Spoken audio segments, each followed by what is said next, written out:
Ito ayun 'no, positive tayo ng 400 do'n, positive tayo ng 312 at saka 230 'no.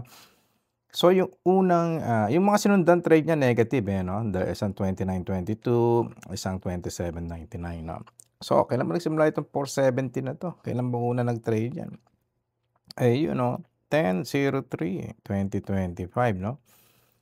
And then ngayon, anong date na ngayon? 10/16 na ngayon. So, inabot siya ng 13 days 'no, itong, 417. Eto naman 312, ayun 'no. Nag-start 'to ng trade no October 7, 2025. Ayan, inabot siya ng 9 days. At siyempre ito yung pinakahuli, ito yung humabol, eh, oo.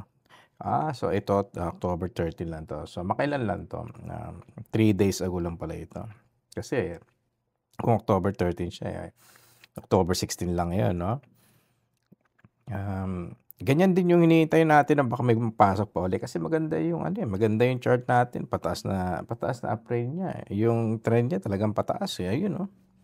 Tapos, all-time high na naman niya ano, yung inakyat niya na 4 to 97. Hmm. Sa itsura ng ano na ito tataas pa ito ano, pero kinlose na natin 'no, para ma-safe lang yung ma-save na natin yung ma-secure na natin yung profit natin kasi kung sakaling magpasok man ng robot sa 4.3 dito sa presyo na 'to or 40.13, panibagong trade na naman 'yan. At least, naka-save na tayo rito. So kung, 10/16 ngayon or October 16 'no, nag-ano tayo, nag-deposit tayo, sinimulan natin itong account na ito noong kailan ba deposit na ito? Yung 200 ayun 'no.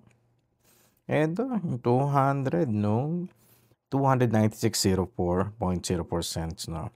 Noong August 28, 2025. So, from August 2028 up until today ng October, ilang weeks yan 'no? 6 to 7 weeks 'no?